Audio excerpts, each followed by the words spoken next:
This Torah class is brought to you by TorahAnytime.com. Okay, so we're holding now in the Hakdama. We started yesterday the Hakdama. We're starting from the paragraph Lochein. Kol Odom Hanilbob. Every single person, Hanilbob, like who has a heart, which I assume is everybody. Yishtadel b'chol koicha le'agia la'tachlis asher yuchal le'agia la'hasik min ha'maylos. That the person should try as much as he possibly can, with all of his strength, to reach the tachlis, the goal, that he possibly can achieve of all the minus that we're going to discuss. Only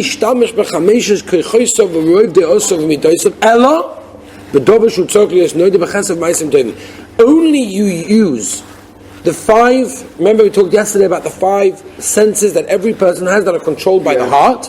So only use those five senses, right, which you are given, and your machshava, and your midas toivus, whatever Kosh Baruch has given you that is inside you. You should only use it for the good. You should use it for chesed. You should use it for ma'asim toivim. V'zeu tachlis ha'toiva. And this is the goal of good. Shemegi adam l'mayla toiva. If a person actually reaches a level of good, it doesn't end there. It keeps on going. Actually, I actually received an email last night from a person in Queens, and they were saying that what they enjoy about the shiurim, maybe specifically the parasha shiurim or whatever, is that there's always more to grow. You can't stop. It's not like, okay, I've reached it, okay, yaitza, I'm done. You keep on going, you keep on striving, you keep on reaching higher goals. You reached one goal, okay, move on to the next goal. Step by step. You have to go by step by step. You can't jump steps, that's true.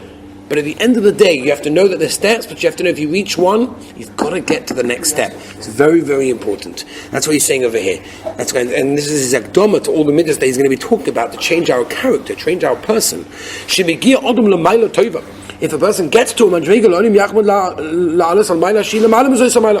get even higher. You reach the level of not being angry at certain things, now get even to a level where you don't get angry at anything.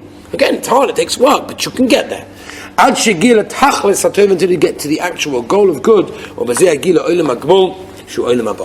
eventually you reach the level where the reward that you get is pure olam haba.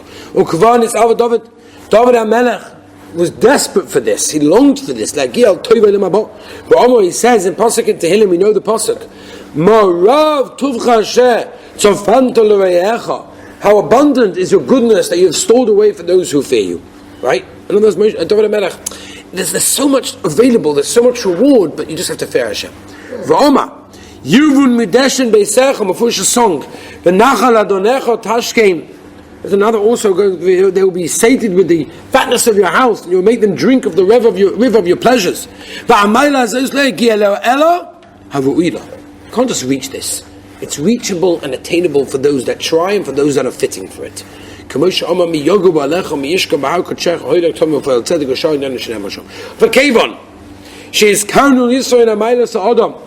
that we've mentioned the state of superiority that a person should reach to, how much a person can get to reaching the ultimate of olam haba and midas toivus. Now what we have to do is explain the chashivus, the important, and also the danger of it, and also the bad side to it. Toivosai, the good and the bad.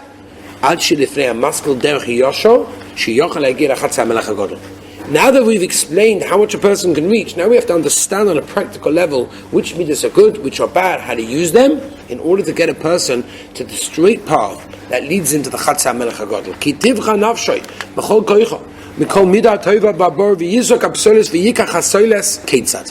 We want a person to do, we want a soul be'etzem, and every person should try as much as he possibly can to select in every midah, and he's going to explain this in a beautiful mashal in a moment, that in every midah you should select that which is good, that which is necessary, from that which is not good.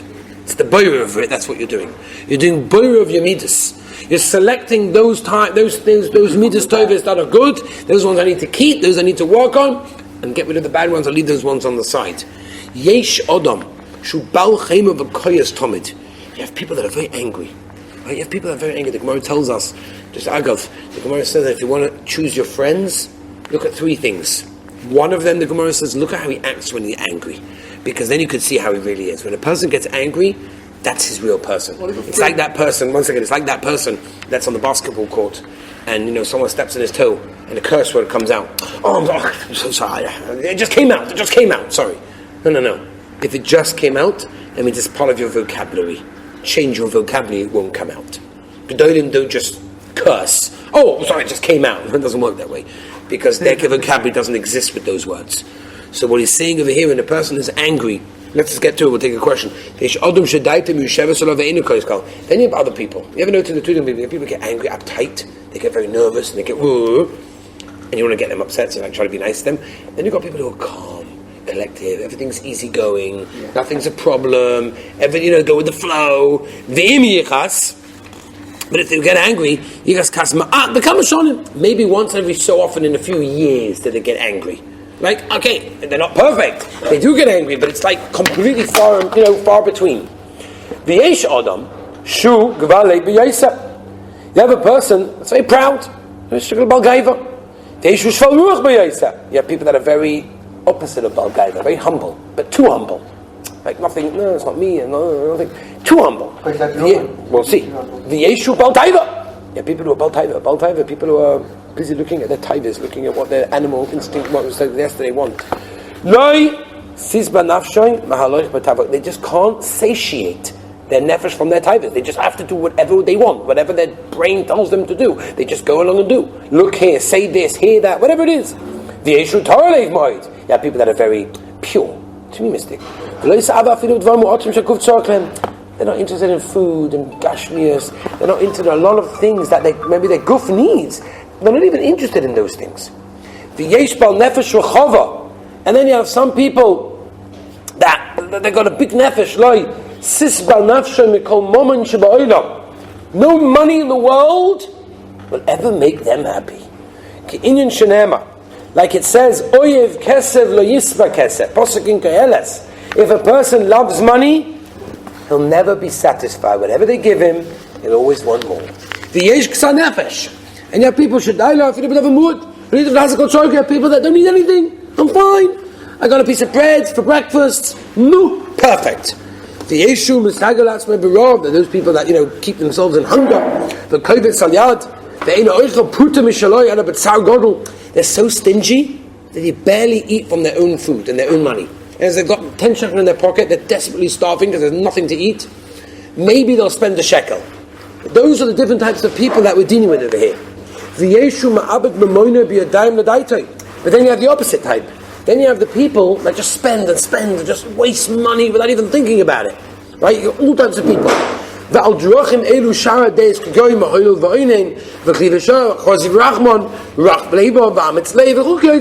basically over here he's pointed out that there are many different personalities, right? And again, we're not saying they're good and they're bad at this moment of time. We understand on our own what's good and what's bad, right? Which he'll definitely expound on. But the idea is that you have many different types of people with many different types of mitzvahs. V'chol hadeis, all of these traits that we just mentioned, there are certain deyas, there are certain midas that a person had from when he was created. It's natural to him. And there are certain other ones that his nature is inclined to do that is more negated to that one than to that one. Right? He's just an angry guy. That's just how he works. That's how his mechanics sort of just rule him. Then you have types of midas, and this is very important, that a person was not born with. You were not born with these midas. You learn them from other people. Or you turn to those by yourself. Because, I don't know, you won't think of anything, you won't do anything, so you just happen to become like that. You decided it was a good midah, you heard it was a good midah, you said, I'm going to be like that. You acted within that until it was koine in your heart. Now, which means it's very hard to get rid of. Once you were koine a midah, as we know, Rabbi Salanta famously says, it's easier to learn the entire shas than change one midah. Now, I don't know about you, I talk for myself, but I think it's quite hard to learn shas. I'm talking learning shas, not reading shas, learning. It's hard. It can be done, but it's hard. Changing a midah is harder than that. It's harder than that. Now, once you're koine v'liba in your heart, it's even harder to get rid of it and change it. So he's saying over here there are different types of midas. Again, this is all Akdama to explain as he goes to midah by midah. But just to explain, there are different types of midas, and of those midas, some you're born with that are natural to you, and some you're not born with, and you just adopted, and they became part of you. Yesh midah. Oh, this is beautiful. This is one of my favorite paragraphs in the whole orchot tzadikim. There are certain midas that a person has to use in many cases, in many situations. The yesh midah, and there are certain midas that you need to use, but minimally, small amount. Oh, it's Kav Halacha Beis this one. Kav Halacha Beis. A person that cooks, you make a piece of food, you make a pot of food, whatever it is. You need to put in some vegetables and meat and water and salt and pepper and spices and whatever. In other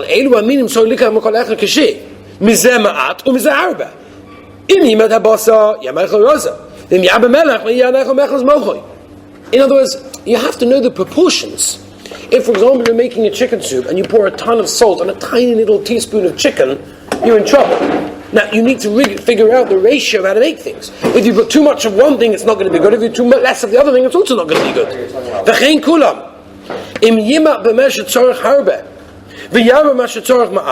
If you minimize that which should have a lot, or you put a lot with that which should be a little bit, it's going to be ruined. Someone that's a real boki, an expert, who understands to put a certain amount of vegetables, and a certain amount of spices, and a certain amount of chicken and meat, and whatever else you have to put inside. All of a sudden, the food has now become nice, sweet, easy to eat. Now listen to this. Same way. Counter traits. Excuse me. There are certain midas that a person has to take a lot. Kigoin. What's an example of a midah you always need? Anova. Should be an onof. Ba'busha. Should be embarrassed. But the main similar things to them. The yesh midas should so look at my mouth. There are certain midas that you have to take, but only a small amount. Go in a gaiva, va'azaz, va'zorias. Sometimes you need to use those midas, but sparingly, in a small way. L'chein. Yeh ha'odam shoykel v'felas habina likach mikol midah shiura. A person has to weigh up in his mind, has to understand his understanding how much to use and when. The way to get to the tachlis hatova, which you mentioned before from David HaMelech, Olam Haba, is to understand and utilize the midas that Hashem has given you, whether they were inborn or not inborn, and use them in the way that they're meant to be used, whether it's meant to be used a lot, or when it's been just like when you make a tavshel, the beautiful mashal, when you make a food, you use a lot of things, but you use certain things in a small quantity, certain things in a big quantity, and if you swap those around, you're in big trouble. The food will not be edible, it won't work. So too when it comes to your midas tovus as well, that they have to realize that at the end of the day, you have to use certain midas in a small way, and certain midas have to be used in a good way. We'll just do one last thing. Teda v'tova, and you should know. What happens if a person's nature, if a person's natural instinct is to do the wrong thing, is to be, inclined to have the wrong midas? Or he became a habit in a bad midah. Never thinks about doing tshuva, never thinks about changing it or switching it around. It always overpowers him.